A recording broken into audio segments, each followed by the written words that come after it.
Magandang araw po si Reggie. Ako po si Gary at nais kong ibahagi sa inyo ang totoong karanasan namin sa baryo namin sa bahagi ng Mindoro. Hindi ko ito malilimutan dahil hanggang ngayon dala ko pa rin ang takot at alaala ng nangyari. Taong 1978 nang mangyari ang lahat. Sa panahong iyon, simple lang ang buhay namin sa baryo. Tahimik, maraming puno ng nyog at saging at halos lahat ng kapitbahay magkakakilala. Pero sa likod ng katahimikan, may mga bulong-bulungan na hindi madaling paniwalaan. May mga aswang daw na gumagala sa gabi. Noong una hindi ko pinapansin ang mga kwento. Iniisip ko na baka gawa-gawa lang para takutin ang mga bata. Pero nagbago ang lahat nang may dumating na isang lalaki sa baryo. Isang albularyo. Ang pangalan niya ay Ramon, isang matangkad at gwapong lalaki na nasa edad 35. Maputi siya, malinis manamit at kakaiba ang karisma. Halos lahat ng babae sa baryo napapatingin sa kanya kapag dumadaan siya sa kalsada. Pero higit pa sa itsura niya, kilala siya bilang isang albularyo na may kakayahang manggamot ng karamdaman at makipaglaban sa masasamang espiritu o anumang nilalang. Dumating siya sa baryo dahil may kumalat na balita, ilang bata raw ang nagkakasakit ng biglaan at kahit anong gamot mula sa health center, hindi gumagaling ang mga to. Isa sa mga batang iyon ay pamangkin ng kaibigan ko na si Mario. Sa gabi, bigla na lang daw iiyak ng malakas ang bata. May lagnat at minsan may pasa sa katawan na hindi nila alam kung saan galing. Gary, hindi na normal to. Baka totoo nga ang sabi ng matatanda na may aswang na dumadalaw sa baryo. Umiling ako, pero halata ang kaba. Kung totoo man, paano natin mapapalayas? Ngumiti si Mario, sabay turo sa dulo ng kalsada kung saan kakarating lang ni Ramon. Ayan na ang sagot. Siya ang tutulong sa atin. Mula ng araw na yon, nagsimula ang kakaibang ugnayan namin kay Ramon, ang gwapong albularyo na dumating sa liblib naming lugar. Hindi namin alam kung sapat ba ang kanyang kakayahan para harapin ang dumadalaw na kasamaan. Pero isa lang ang malinaw, hindi na kami ligtas at kailangan namin ng tulong. At doon nagsimula ang takot na hindi mawawala sa alaala ko. Kinabukasan, dumiretso agad si Ramon sa bahay ng pamangkin ni Mario. Kasama ako at si Mario ng araw na iyon dahil gusto naming masaksiyan kung papaano siya manggamot. Sa totoo lang, may halong duda pa rin ako. Pagdating namin, nadatnan namin ang bata na halos hindi na makakilos. Maputla ang balat, nanginginig at parabang nawawalan ng hininga. Ang nanay niya umiiyak na nakaluhod sa gilid ng banig. Gawin niyo na po ang lahat, Ramon. Kahit anong kailangan, kahit ano sabihin niyo. Tahimik lang si Ramon, pero kita sa mukha niya ang determinasyon. Nilabas niya mula sa kanyang bag ang ilang bote ng langis, dahon ng bayabas at rosaryo. May masamang nilalang na dumadalaw sa bata. Hindi ito ordinaryong sakit. May aswang na sumusubok na kunin ang kaluluwa niya. Nagkatinginan kami ni Mario. Ramdam ang kaba. Lumapit si Ramon sa bata at pinahiran ng langis ang noo nito, sabay bulong ng mga orasyon. Mahaba, mahina at halos hindi maintindihan ang mga salita. Pagkatapos isaboy niya ang dinurog na dahon ng bayabas sa paligid ng banig. Kung narito ka, lumabas ka at huwag kang magtago sa katawan ng bata. Sigaw ni Ramon. Bigla na lang nanginig ng malakas ang katawan ng bata. Napasigaw ang nanay pero pinigilan siya ni Ramon. Huwag kayong lalapit. Nakatingin lang kami ni Mario. Halos hindi makahinga habang patuloy ang orasyon. Unti-unting bumabalik ang kulay sa mukha ng bata. Pero kasabay nito may narinig kaming kakaibang ingay mula sa bubong. Parang kaluskos ng kuko sa kahoy.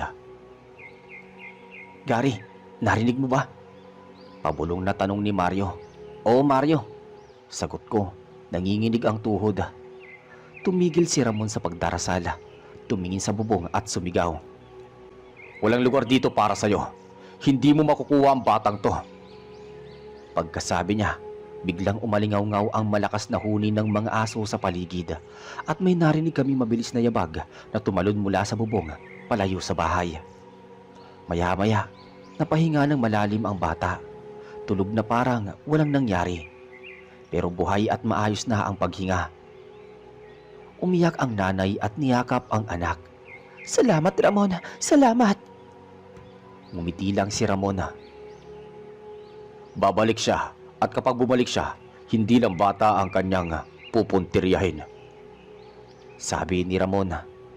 Paglabas namin ng bahay, lumapit si Mario sa akin. "Gary, ngayon ko lang naramdaman to. Totoo pala talaga ang mga kwento na matatanda. May aswang dito sa baryo natin." Hindi ako nakasagot. Ang isip ko'y puno ng kaba. Kung totoo ngang may aswang, ibig sabihin, hindi lang kami ang nakaharap sa isang simpleng karamdaman. Nakaharap kami sa isang panganib na hindi madaling labanan. At mula noon, nagsimula na ang walang tigil na pag-atake ng takot sa bawat gabi. Lumipas ang ilang araw matapos gumaling ang pamangkin ni Mario. Akala namin tapos na ang lahat, pero doon pa lang pala magsisimula ang mas malala. Noong una, mga aso lang ang nag-iingay tuwing gabi. Wala namang kaming nakikitang kakaiba, pero sabi ng matatanda, tanda raw iyon na may nilalang na gumagala sa paligid. Isang gabi, habang nasa tindahan kami ni Mario, dumating si Ramon. May dala siyang sako ng mga tuyong dahon at bote ng langis. "Maganda kayo. Hindi titigil ang aswang na yon hanggat hindi niya nakukuha ang gusto niya." Nagkatinginan kami ni Mario. "Pero bakit dito, Ramon? Bakit sa baryo natin siya nagpapakita?" Tanong ko. "May bago kasing pumasok na pamilya dito. May nagmamay-ari ngayon ng malaking manggahan sa dulo ng sityo. At pakiramdam ko, hindi sila ordinaryong tao." Biglang sumabat si Mario. "Bakit mo nasabi?" Tahimik lang si Ramon bago saglit na nagsalita. "Hindi ako basta nagbibintang, pero ilang gabi na akong nakikita ko silang gumagala. Hindi sila gising sa araw, pero sa gabi, parang laging may binabantayan." Kinilabutan ako. Naalala ko kasi isang beses nadaanan ko ang manggahan sa madaling araw. May nakita akong matangkad na babae na nakaupo sa ilalim ng puno. Nakatingala lang sa buwan, ang maputlang balat at mahabang kuko niya. Hindi ko malilimutan. Akala ko noon baka guni-guni lang dahil antok ako. Pero ngayon sigurado akong siya ang tinutukoy ni Ramon. Kinabukasan, kumalat na ang usapan sa baryo. Maraming manok at baboy ang nagkakasakit o nawawala. Yung iba natatagpo ang patay pero walang dugo. Ang iba, bigla na lang nawawala ng walang bakas. "Ang tatay ko, kwento niya dati. Ganyan daw talaga ang galaw ng mga aswang.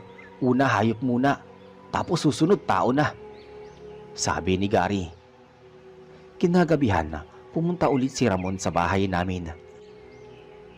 May dala siyang buntot pagi at itak na may ukit sa kahoy na hawakan.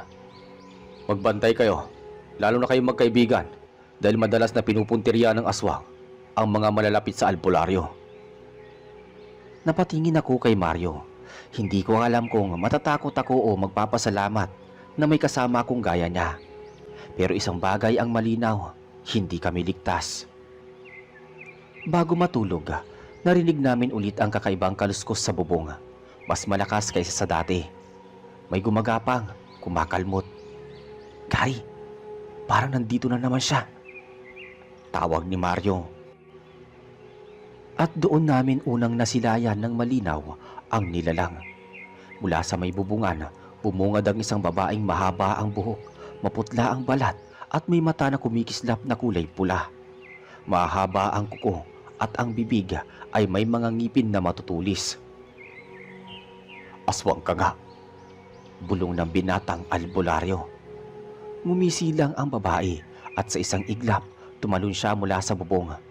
Ang bilis ng galaw niya, halos hindi namin masundan. Pero bago siya makalapit, itinutok agad ni Ramon ang buntot pagi. Sumirit ng kakaibang sigaw ang babae, parang aso't baboy na pinagsama. Sabay talon pabalik sa dilim ng gabi. Hindi siya basta alis. Ngayon sigurado na ako, ang bagong may-ari ng manggahan ng aswang at hindi siya hihinto hanggat hindi niya naaangkin ang kaluluwa ng baryong ito. Simula nang magpakita ang aswang sa bubong ng bahay namin, hindi na naging payapa ang gabi sa baryo. Kahit sino, bata man o matanda, ay natatakot lumabas kapag lumubog na ang araw. Ang mga aso halos gabi-gabi kong tumahol at ang ingay ng mga kuliglig ay parang may kasamang mabigat na kaba sa dibdib. Si Ramon, lalong naging abala. Halos araw-araw siyang dumadaan sa mga bahay, nag-iiwan ng mga dahon ng bayabas, bawang at asina. Hindi ito sapat para tuluyang mapalayas ang aswang, pero makakatulong to para hindi siya makapasok. Isang hapon, nagtipon ang ilang lalaki sa baryo sa tindahan ni Aling Marta. Kasama ako at si Mario. Ramon, hanggang kailan ba tayo matatakot? Hindi pwedeng lagi na lang tayo nagtatago, sabi ni Mang Ernesto. Sumang-ayon ng isa pang lalaki. Tama siya. Kung totoo nga ang bagong may-ari ng manggahan ng aswang, dapat natin silang harapin. Umiling naman si Ramon. Hindi ganun kadali. Ang mga nilalang na iyon, hindi mo basta malalabanan ng itak o baril lang. Kailangan natin ng tamang paghahanda. Sumabat si Mario. Kung ganun Ramon, anong plano mo? Tahimik si Ramon. Bago nagsalita. Sa susunod na kabilugan ng buwan, mas malakas sila. Doon sila tiyak na aatake. Doon natin siya dapat salubungin. Pagkarinig namin noon, halos lahat ay natahimik. Ang kabilugan ng buwan ay 3 gabi na lang mula ngayon. Nang gabing yon, habang nakaupo kami ni Mario sa may balkonahe, nag-usap kami. Gary, natatakot ako. Pero ayoko manatiling walang ginagawa. Kung hindi tayo lalaban, baka pamilya natin ang susunod kunin. Tumingin ako sa kanya. Oo Mario, kahit ako takot, hindi ako uurong. Kung si Ramon ang susi para maprotektahan ang baryo, susuporta tayo. Kinabukasan, nagsimula na kaming maghanda. Tinuruan kami ni Ramon ng ilang orasyon at pinahid niya ang langis na galing sa nyog na kanyang inorasyonan. Pinakain din niya kami ng bawang para daw mas lalong hindi lapitan ng masasamang nilalang. Sa kabilang dako, napansin namin na parang mas bihira nang makita ang bagong may-ari ng manggahan. Hindi na siya nagpapakita sa mga tao at halos gabi na lang nakikita ang anino niya. Dumating ang unang gabi ng kabilugan ng buwan. Ramdam ng lahat ang tensyon. Ang mga bahay sarado at nakakandado. Pero nagtipon kami ng ilang piling lalaki kasama si Ramon sa gitna ng baryo. May dala kaming sulo, itak at mga buntot pagi. Tahimik ang paligid pero kakaiba ang simoy ng hangin. Parang may amoy na hindi namin mapaliwanag. Amoy na malagkit, parang bulok na karne. Handa na ba kayo? Tanong ni Ramon. Sabay-sabay kaming tumango. Bigla na lang may umalulong na aso sa di kalayuan. Kasunod noon ay malakas na kaluskos sa mga puno ng manggahan. Ang mga sulo ay tila naglalaro ang apoy sa lakas ng hangin. At yan na siya, bulong ni Ramon. Mula sa dilim, lumabas ang aninong matangkad. Ang babae mula sa manggahan, nakangiti ng malupit at ang mga mata niya ay kumikislap sa pula. Hindi kayo makakatakas, sabi ng nilalang. Lumapit siya sa gitna ng baryo. Hindi man lang natatakot sa dami namin. Tinutok ni Ramon ang buntot pagi sa kanya. Hindi mo maangkin ang baryo na ito, sigaw ni Ramon. Ngumisilang ang aswang. Subukan niyo. At sa isang iglap, mabilis siyang sumugod. Sumugod ang aswang sa gitna ng baryo. Ang bilis ng galaw niya, halos hindi makita ng mga mata namin. Ang iba sa mga kasama napapaatras sa takot, pero si Ramon hindi natinag. Itinaas niya ang buntot pagi at sumigaw ng dasal habang hinaharang ang papalapit na aswang. Lumayo ka! Sigaw ng albularyo. Nabangga ng buntot pagi ang braso ng aswang at agad itong nagliyab na parang sinunog ng apoy. Napasigaw siya pero imbis na umatras, lalo siyang nangalit. Ramon, sa likod mo! Sigaw ni Mario. Muntik nang tamaan si Mario ng matulis na kuko ng aswang, pero mabilis siyang nakaiwas. Ako naman, buong lakas kong inihampas ang itak ko, pero parang bakal ang balat niya. Hindi man lang nagmarka. Buntot pagi lang ang makakapasok sa kanya. Sigaw ni Ramon habang patuloy ang kanyang dasal. Nagtutulungan kaming lahat. Ang ilan hinahampas ng sulo ang katawan ng aswang. Napapatras siya kapag tinatamaan ng apoy, pero mabilis din siyang bumabalik. Lalo lang siyang nagiging mabangis. Magsama-sama tayo. Huwag kayong maghiwa-hiwalay. Utos ni Ramon. Habang papalapit siya ulit, itinapat ni Ramon ang langis na dala niya. Binuhos niya ito sa buntot pagi at muling sinugod ang aswang. Tumama ito sa dibdib ng nilalang at agad itong napasigaw ng ubod ng lakas. Kasabay ng pagsigaw noon, biglang dumilim ang paligid. Parang biglang nagtakip ang mga ulap sa buwan. Kailangan nating itaboy siya hanggang manggahan. Doon siya pinakamahina. Naglakad kami papunta roon, hawak ang mga sulo. Ang aswang kahit sugatan, patuloy pa rin sumusugod. Halos bawat hakbang namin, sinusubukan niyang umatake pero tinataboy siya ni Ramon gamit ang buntot pagi at dasal. Pagdating namin sa dulo ng manggahan, bigla siyang tumigil. Ang mukha niya ay puno ng galit. Hindi niyo ako mapapalayas. Sa lugar na ito, ako ang may-ari. Hindi ka tao, kaya wala kang karapatang mag-angkin. Sagot ni Ramon. Muling itinaas ni Ramon ang buntot pagi sabay sigaw ng dasala. Kami naman ay sabay-sabay na itinaas ang aming mga sulo. Ngumisi ang aswang pero halata ang panghihina niya. Ang sugat sa kanyang dibdib dumudugo na ng maitim at mabahong likido. Maya-maya bigla siyang sumugod ng huling beses. Diretso kay Ramon. Mabilis din si Ramon.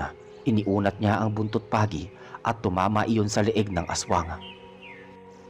Isang malakas na sigaw ang kumawala sa kanya, sabay bagsak sa lupa. Ang katawan niya nagsimulang mangitim at matuyo. Parang nilamon ng apoy mula sa loob. Tahimik kaming lahat, walang makapagsalita hanggang tuluyan siyang maging abo na tinangay ng hangin. Huminga ng malalim si Ramon at nagsalita. Wala na siya, pero hindi ibig sabihin na ligtas na tayo. Maraming tulad niya, isa lang ang bumagsak, pero hindi pa tapos ang laban ng baryo. Lumapit si Mario sa akin. Gary, hindi ko inakalang makakayanan natin. Pero kung hindi si Ramon nandito, sigurado tapos na tayo.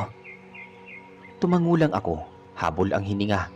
Sa isip ko, totoo ang lahat ng kinatatakutan naming kwento ng matatanda. At mula sa gabing yon, alam kong hindi na magiging pareho ang tingin ko sa dilim. Matapos ang gabing yon, nagbalik kami sa baryo, na pagod na pagod.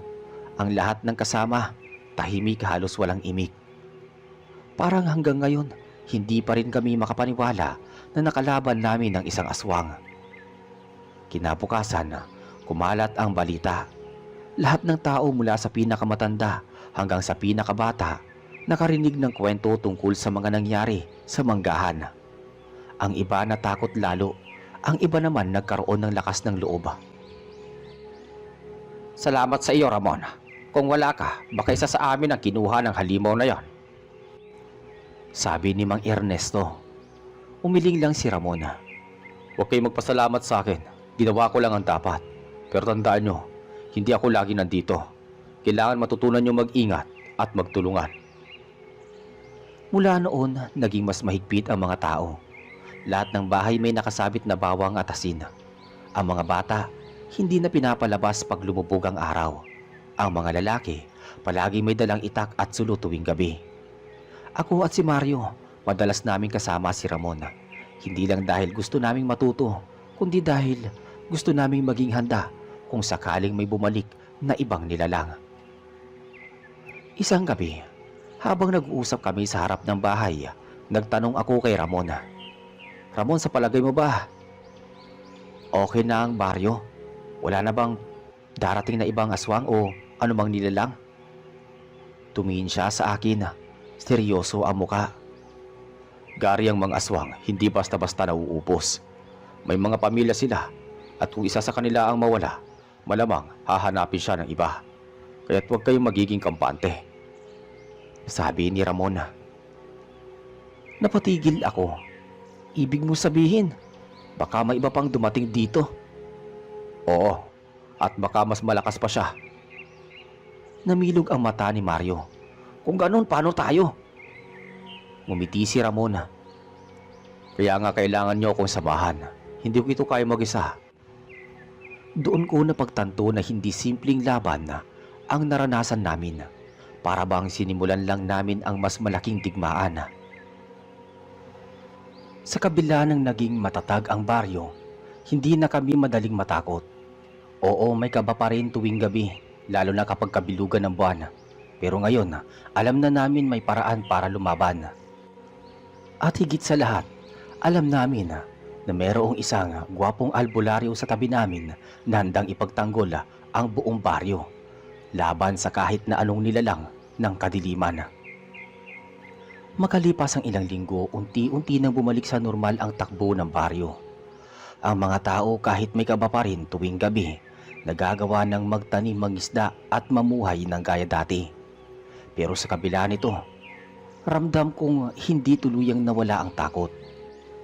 Lalo na kapag napag-uusapan ang manggahan at ang babaeng aswang na napatay ni Ramon. Isang gabi, habang nagiinuman kami ni Mario sa may kubo, dumating si Ramon. May dala siyang maliit na supot na may lamang dahon at buto. Para sa inyo to. Ilagay nyo sa ilalim ng banig ninyo bago matulog, pampalis ng masamang espiritu. Napatingin ako sa kanya. Ramon, meron na naman bang paparating? Tanong ko. Tumahimik siya sandali bago sumagot. Nararamdaman kong hindi pa tapos ang lahat-lahat ng to. At malakas ang kutob ko. Meron pang darating.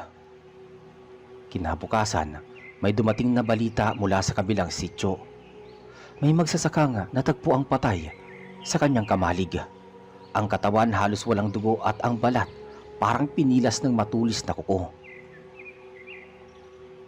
Aswang na naman ba? Tanong ni Mario habang nakikinig kami sa mga tao. Hindi ito magagawa ng ordinaryong tao. Malamang sa malamang, aswang to. Sabi naman ni Ramon. Kinagabihan nagbantay kami sa gilid ng baryo. May dala kaming sulo, buntot pagi at asina. Tahimik ang paligid pero iba ang simoy ng hangin. Mabigat, nakakasakala. Bigla na lang may malakas na huni ng paniki. Pagtingala namin, may dumaan sa ibabaw. Mas malaki kaysa sa normal at mabilis na lumipad patungo sa manggahan. Gary, nakita mo ba yon? Sabi ni Mario. Oo, Mario. At hindi yun pangkaraniwang paniki. Ang laki. Sigurado na ako. May dumating na bagong aswang. Sabi naman ni Ramon. Hindi kami nakasagot.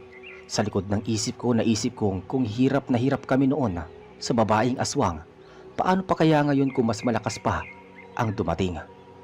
At sa gabing yun, alam namin magsisimula na naman ang panibagong bangungot para sa buong baryo. Nang sumunod na gabi, mas tahimik kaysa sa dati ang buong baryo. Walang ingay ng kuliglig, walang huni ng palaka. Para bang ang lahat ng hayop ay nakaramdam ng banta at piniling tumahimik. Kami ni Mario, kasama si Ramon at ilang pang lalaki, nagtipon sa may harap ng kapilya. May dala kaming sulo, bawang at asin. Halos lahat kami, pawisan kahit malamig ang hangin. Ramon, ano bang klaseng aswang yung nakita natin kagabi? Tanong ko, pilit nilalabanan ang kaba. Seryoso ang mukha niya bago nagsalita ng, hindi lang basta aswang, mandirigma siya. Isa sa mga tinatawag na tiktik, mas malakas, mas mabilis, at mas mapanganib. Bigla na lang may malakas na pagaspas ng pakpak mula sa may itaas ng puno. Nang tingalain namin, bumungad ang anino ng isang napakalaking nilalang na lumilipad. Ang mga pakpak niya ay mahaba at parang balat ng paniki, at ang mga mata niya kumikislap sa pula. Diyos ko naman! Bulong ni Mario. Lumapag siya sa may gitna ng kalsada malapit sa manggahan. Ang balat niya'y kulay abo, ang mga kuko mahahaba at ang ngiti niya'y naglalantad ng matutulis ng ngipin. Mga hangal, pinatay niyo ang isa sa amin. Ngayon babayaran niyo ng buhay. Naglatag agad si Ramon ng asin sa harap namin, sabay itinaas ang buntot pagi. Hindi mo kami matatakot, demonyo ka. Hindi mo rin maangkin ang paring ito. Umisi ang tiktik, sabay tumawa ng malakas. Ang halakhak niya'y umalingaw-ngaw sa buong paligid, parang nagmumula sa lahat ng direksyon. Pagkatapos, bigla siyang nawala sa harap namin. Gary, sa likod mo! Sigaw ni Mario. Paglingon ko, halos sumalpok na sa akin ang matulis na kuko ng tiktik. Mabuti na lang at naitulak ako ni Mario, kaya't nagmintis ang atake. Tumiretso sa lupa ang kuko at nag-iwan ng malalim na bakas. Mabilis si Ramon. Tumalon siya papalapit at hinampas ng buntot pagi ang likod ng nilalang. Napasigaw ito pero hindi tulad ng nauna. Hindi siya gaanong nasaktan. Pagkus halos, lalo lang itong nangalit. Kami namang mga lalaki, sabay-sabay na itinaas ang aming mga sulo. Sinubukan namin palibutan ang tiktik pero mabilis siyang tumalon pataas, sabay lumipad ng paikot-ikot sa ere. Hindi siya madaling talunin, pero bawat nilalang may kahinaan. Kailangan lang natin siyang pabagsakin. Nilingon ako ni Mario. Takot na takot ang mga mata. Gary, kung hindi natin ito makakaya, baka lahat tayo susunod. Hindi ko alam kung saan ko hinuhugot ang lakas ng loob, pero mahigpit kong hinawakan ang aking sulo. Kaya natin to, Mario. Hindi tayo pwedeng umatras ngayon. At sa gabing yun, nagsimula ang mas mabagsik na mas nakakatakot na laban kaysa sa nauna naming hinarap. Sumugod ang tiktik mula sa ere. Paikot-ikot na parang naglalaro bago umatake. Ang hangin ay lumalakas tuwing dumadaan siya sa ibabaw namin at ramdam ko ang bigat ng presensya niya. Handa na ba kayo? Sabi ni Albularyo. Ako at si Mario, sabay naming itinapat ang mga sulo. At ang ibang kasama naman, naglagay ng asin sa lupa bilang proteksyon. Biglang bumagsak ang tiktik sa loob mismo ng pinalibutang asin. Nabuwal ang isa sa mga lalaki. Napatras sa takot. Itinaas ng tiktik ang matulis na kuko at halos matamaan siya. Pero agad siyang nahila ni Ramon palayo. Huwag kayong lalapit ng walang proteksyon, sigaw ng albularyo. Sumugod ako hawak ang sulo at inihampas ko sa katawan ng tiktik. Sumiklab ang apoy sa kanyang balat at agad siyang umatungal ng malakas. Pero mabilis niyang sinunggaban ang sulo at tinapon sa malayo. Gary, mag-iingat ka! Sigaw ni Mario. Sinamantala ni Ramon ang pagkakataon. Nilapit niya ang buntot pagi sa dibdib ng nilalang at nagsimulang magdasal ng malakas. Sa ngalan ng magkapal, sa liwanag ng araw, mawala ka! Napasigaw ang tiktik pero hindi siya bumagsak. Bagkus tinulak niya si Ramon ng malakas at muntik na itong matumba. Lumapit ako kay Ramon. Ramon, hindi ba't kahinaan nila ang buntot pagi? Bakit parang hindi sapat? Mas malakas siya kaysa sa nauna. Kailangan natin siyang pabagsakin at itali sa lupa. Doon lang natin siya tuluyang mapipinsala. Nagkatinginan kami ni Mario. Gary, sabay tayo! Bulong niya. Sabay kaming sumugod na hawak ang natirang sulo. Habang lumilipad ang tiktik, tinapon namin ang mga sulo sa pakpak niya. Tumama ang isa sa kaliwa at sumiklab ang apoy. Umalingaw-ngaw ng napakalakas na sigaw ang tiktik at bumagsak siya sa lupa. Gumulong-gulong. Ngayon na! Utos ni Ramon. Mabilis naming nilapitan ang nilalang. Si Ramon itinusok ang buntot pagi sa dibdib niya. Habang kami naman ay naglatag ng asin sa paligid at pinako ang kanyang mga pakpak gamit ang kahoy na may langis at apoy. Umalulong siya. Kumakadyot pero hindi na makawala.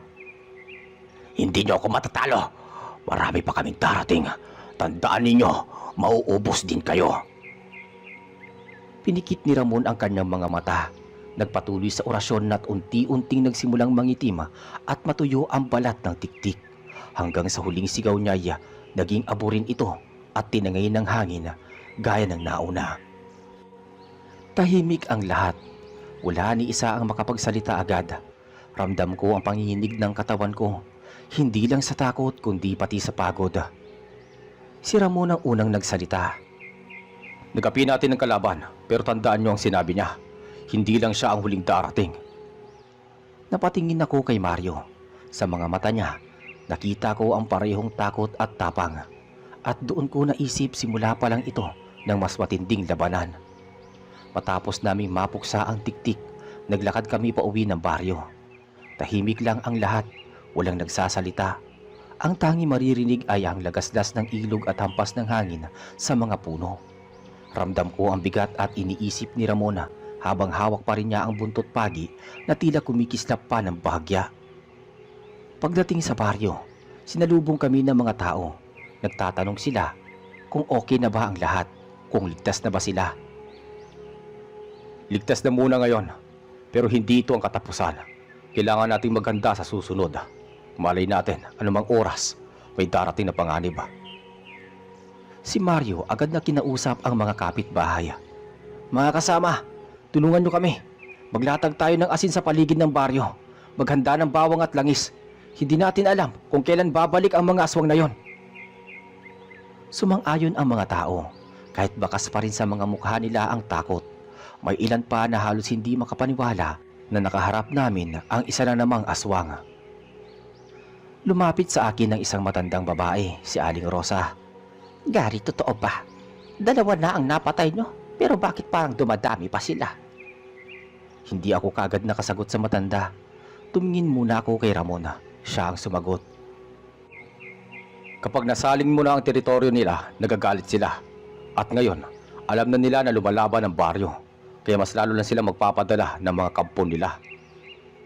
Namilog ang mga mata ng mga tao. Ang iba nagsimula nang mag-impake ng gamit. Umalis na lang tayo rito! Mungkahi ng isang lalaki. Kung aalis kayo, saan kayo pupunta? Hindi nyo matatakasan ang mga to. Kahit saan kayo makarating, susundan kayo. Ang tanging paraan ay harapin sila. Tahimik ang lahat nang marinig ang sinabi ni Ramona. Wala nang sumagot. Kinagabihan, nagtipon-tipon kaming muli sa gitna ng baryo. Doon nagsimula si Ramona. Nagturo ng mga simpleng paraan ng pagprotekta sa sarili. Una, kumuha kayo ng langis na may bawang at dahon ng bayabas. Ipahid nyo to sa mga bintana at pintuan. Hindi sila basta-basta makakapasok. Pangalawa, laging may asin sa paligid. Hindi sila makakatawid kung buo ang guhit. At ang pangatlo, ang lakas ng loob nyo. Kapag natatakot kayo, mas lalo silang lumalakas. Kaya matutong manindigan. Nagkatinginan kami ni Mario habang nakaupo sa tabi ng apoy. Gary, parang hindi normal ang buhay natin. Dati tahimik lang dito, ngayon gabi-gabi na tayong naghahanda. Parang may gera. Sumagot ako sa kanya. Oo Mario, pero sa tingin ko, ito na ang kapalaran natin eh. Kailangan natin tulungan si Ramon. Kung hindi tayo lalaban, ay sino pa ba? Tumango siya pero bakas sa muka ang pag-aalala. Kinabukasan, nagsimula nang magtulungan ang mga tao. Ang mga lalaki naghukay ng mga hukay na may kawayan at patibong sa gilid ng baryo. Ang mga babae naman, naghalo ng langis at nagsabit ng bawang sa mga bintana nila. Ang mga bata tinuturuan kung saan sila tatakbo kapag may panganib. Si Ramon araw-araw na nag-uurasyon sa gitna ng baryo. Ang boses niya'y umaalingaw-ngaw at kahit hindi ko maintindihan lahat ng salita, ramdam ko ang lakas na dulot nito. Ngunit isang gabi, habang nagbabantay kami ni Mario, nakarinig kami ng malakas na sigaw mula sa kabilang dulo ng baryo. Tumakbo agad kami papunta roon at tumambad sa amin si Aling Rosa, nanginginig at nakaturo sa bubong ng kanyang bahay. Doon may anino nakatingin sa amin. Nilingon namin ang bubong at sandaling lumitaw ang hugis ng isang nilalang na nakaluhod, nakangisi bago muling naglaho sa dilim. Lumapit si Ramon hawak ang buntot pagi. Hindi sila titigil. Hindi lang tiktik ang haharapin natin. Mas marami pa. Lalong lumalim ang takot sa dibdib ko. Pero sabay na nararamdaman ko rin ang bigat ng desisyon. Sa isip ko, ito ang laban na hindi namin matatakasan. Lumipas ang ilang araw na puro pagbabantay ang ginagawa namin. Parang hindi na natutulog ang buong baryo. Palit-palit lang ang mga tao sa pagbabantay sa gabi. Ako, si Mario at si Ramon ang laging magkakasama sa pagbibigay ng tapang sa mga tao. Isang gabi, habang nakaupo kami sa tapat ng apoy, napansin kong tila may kakaibang lamig sa paligid. Hindi ito karaniwang simoy ng hangin sa bundok. Mas mabigat, mas nakakakilabot. Gary, nararamdaman mo ba? Tanong ni Mario, sabay tingin sa paligid. Oo, sagot ko naman. Si Ramon naman agad na nagsindi ng isang malaking kandila at nagsimulang mag-orasyon. Huwag kayong gagalaw, malapit na siya. Mula sa dilim ng kagubatan, may lumabas na isang napakalaking nilalang. Hindi ito tiktik, kundi isang sigbin. Payat ang katawan, mahaba ang leeg at nakayuko ang lakad na parang baliktad. Ang mga mata niya ay pula at nagliliwanag at bawat hakbang niya ay parang may kasamang dagundong. Ibang klaseng sigbin to. Ito ang sigbunan, ang pinakamalaking lahi ng sigbin. Napatigil ang lahat ng tao. May mga babae na agad na nagtakip ng mga bata. Diyos ko! Bulong ng isang matandang babae. Sigbin, mas mabangis kaysa sa tiktik. Isa siya sa mga kinatatakutan ng lahat. At isa pa, ito ang pinakamalaking lahi nila. Suminghal ang sigbin at sa bilis ng paggalaw niya, halos hindi namin nasundan nang bigla siyang sumugod sa papunta sa baryo. Sa isang iglap, nadagit niya ang isang lalaki at halos matanggal ang ulo nito kung hindi lang nahila ng iba palayo. Mga sulo, ilawan ninyo! Sigaw ni Mario. Agad kaming kumilos. Tinaas namin ang mga sulo at tinutok sa nilalang. Umuurong siya tuwing nasisikatan ng apoy, pero mabilis siyang umiikot, naghahanap ng masisila. Hindi sapat ang apoy! Sigaw ko. Sumagot si Ramon. Kailangan natin siyang mapabagsak. Ako na ang bahala sa kanya. Buntot pagi ko ang tatapos sa kanya. Nagtulungan ang mga lalaki. Gumamit sila ng makapal na lubid na may balot na asina. Habang nililito namin ang sigbin gamit ang apoy, dahan-dahan naman nilang iniikot ang lubid sa kanya. Pero napakalakas ng sigbin. Sa isang iglap, nakawala siya at tinapon ang dalawang lalaki palayo. Gary, bantayan mo ang kaliwa! Utos ni Ramon. Tumakbo ako dala ang sulo at itinapat sa harap ng sigbin. Nagliyab ang mukha niya nang tamaan ng apoy at umatungal siya ng malakas. Doon pumasok si Mario, hawak ang isa pang lubid na may asina. Mabilis niyang ibinalot iyon sa isang paa ng sigbin. Kasabay noon, sumugod si Ramon at itinusok ang buntot pagi at pinagampas sa batok ang halimaw. Napaungol ang sigbin, halos mabuwala. Ngayon, higpitan niyo ang hawak! Sigaw ni Ramon. Sabay-sabay kaming humila ng lubid. Unti-unting bumagsak ang nilalang. Nagwawala, sumisipa at gumagala ang mga mata na parabang nag-aapoy. Sigaw ng sigbin. Tinig niya'y parang boses ng tao na nakabaliktad. Lalamunin namin ang baryo niyo! Wika ng sigbin na nagawang makapagsalita dahil ang uri niya ang tinatawag na sigbunan. Mataas na uri ng sigbin o minsan namumuno na talaga sa mga hanay ng sigbin. Patuloy ang pag-orasyon ni Ramon habang paulit-ulit niyang sinusuksok ang buntot pagi sa katawan ng nilalang hanggang sa ang balat nito'y magsimulang mangitim at matuyo tulad ng mga naunang nilalang na nakaharap namin. Sa huling hiyaw niya, bigla itong nagliyab at naging abo na lang ang natira. Tinangay ng malamig na hangin. Tahimik kaming lahat. Wala ni isa ang agad makapagsalita. Tanging mga iyak ng mga bata at buntong hininga ng mga matatanda ang maririnig. Lumapit si Mario sa akin. Gary, kung sigbin na ang sumunod na sumugod dito, ano pa kayang susunod? Tumingin ako kay Ramon. Nakayuko siya at bakas sa muka ang bigat ng iniisip. Pagkatapos ng laban sa sigbin, halos buong baryo ay hindi makapaniwala na nalampasan na naman namin ang isa pang gabi ng kababalaghan. Ngunit hindi rin nagtagal ang katahimikan. Ang takot ay dumoble. Ang mga tao ay nagsimulang magtanong, hanggang kailan kami makakaligtas? hanggang saan kayang gawin ni Ramon ang mga bagay na ito.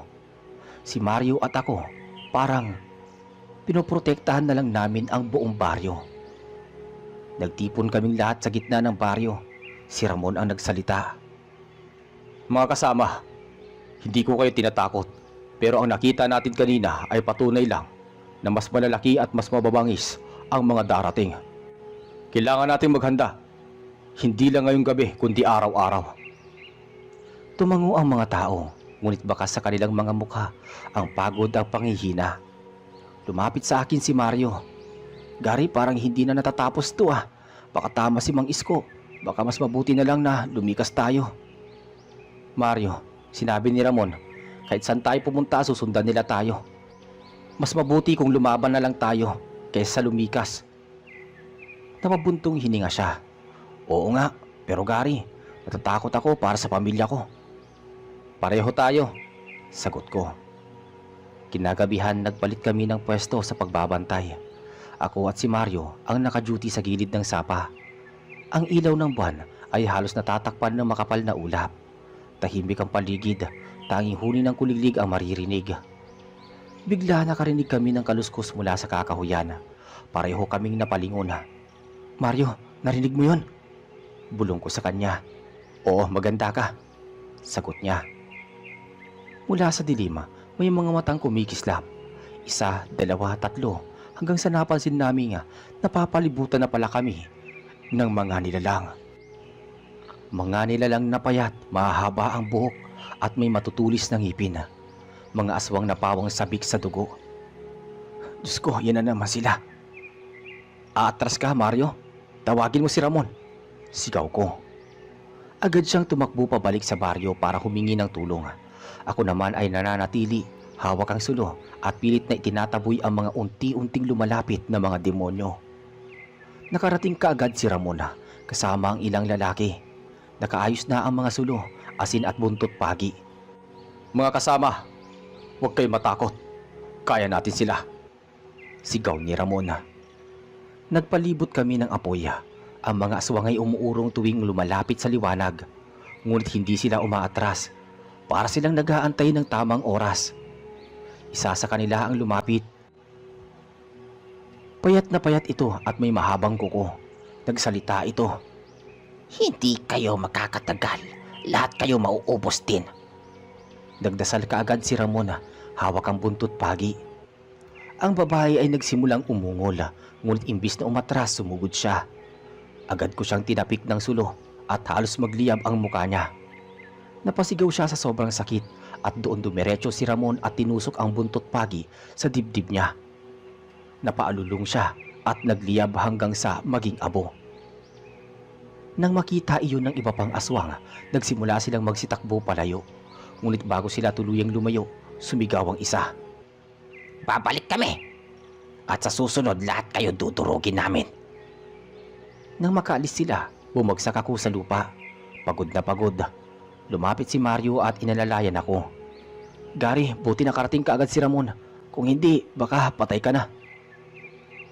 Hindi sila basta-basta matatapos. Parang mas dumadami pa sila, sabi naman ni Ramon. Tumingin siya sa akin. Gary, Mario, may mas malaki silang pinuno. At hanggat hindi natin siya nakakaharap, hindi titigil ang mga to. Nagtanong si Mario. Sino yung pinuno nila? Isang matandang aswang na may kapangyarihan sa marami. Siya ang nagpapadala ng mga ito. Kung hindi natin siya mahahanap, hindi titigil ang mga atake. Mula noon, nagbago ang takbo ng buhay sa baryo. Lahat ng tao ay lagi may dalang bawang, asin at langis. Ang mga bata ay natutong nagdasal tuwing gabi o matulog. At kami ni Mario araw-araw ay nasa tabi ni Ramon, handang sumama sa kahit anong laban.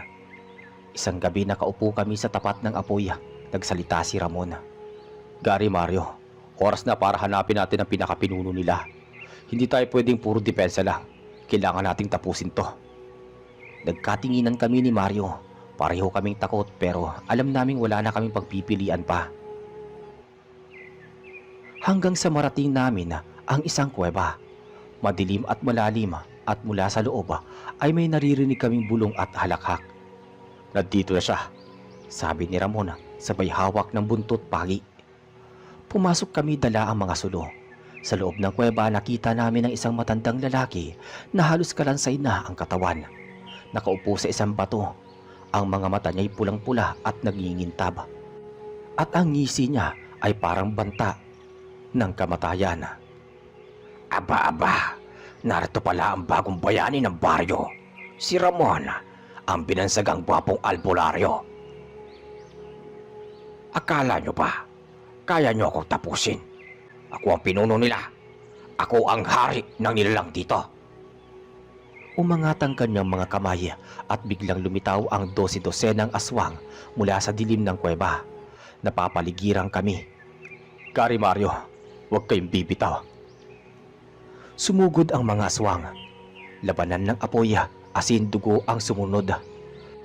Ang buong kuweba ay napuno ng sigawan at alulong. Si Ramon ay patuloy sa pag-uorasyon habang paulit-ulit niyang tinutusok ang buntot pagi sa sino mang makalapit. Ako at si Mario naman halos wala nang tigil sa pagpalo ng sulo at paghampas ng asin at pagsaboy sa mga to. Hanggang sa harapin na mismo ni Ramon ang pinuno ng aswang. Mabilis ang kanilang palitan. Ang matanda ay napakalakas kahit butot balat na. At bawat hampas ng kamay niya ay parang may kasamang hangin na tumatalsik sa amin. Hindi mo ako matatalo, Ramon. Ako ang may-ari ng lahat ng nilalang dito. Pero hindi umatras si Ramon. Sa huling pagkakataon, itinodo niya ang orasyon. Itinusok ang buntot pagi sa dibdib ng matanda at sabay sabi nga, sa ngalan ng may kapal, dito na magtatapos ang iyong kasamaan, demonyo ka. Umungol ang matanda. Gumalaw ng gumalaw hanggang sa ang buong katawan niya ay nagliyab. Ang lahat ng aswang ay nagsigawan. Nagtakbuhan na nang tuluyang maging abo ang kanilang pinuno. Naglaho din sila na parang usok. Tumahimik ang kuweba. Wala ni isa ang gumagalaw. Lumapit ako kay Ramon, hingal na hingala. Huminga siya ng malalim.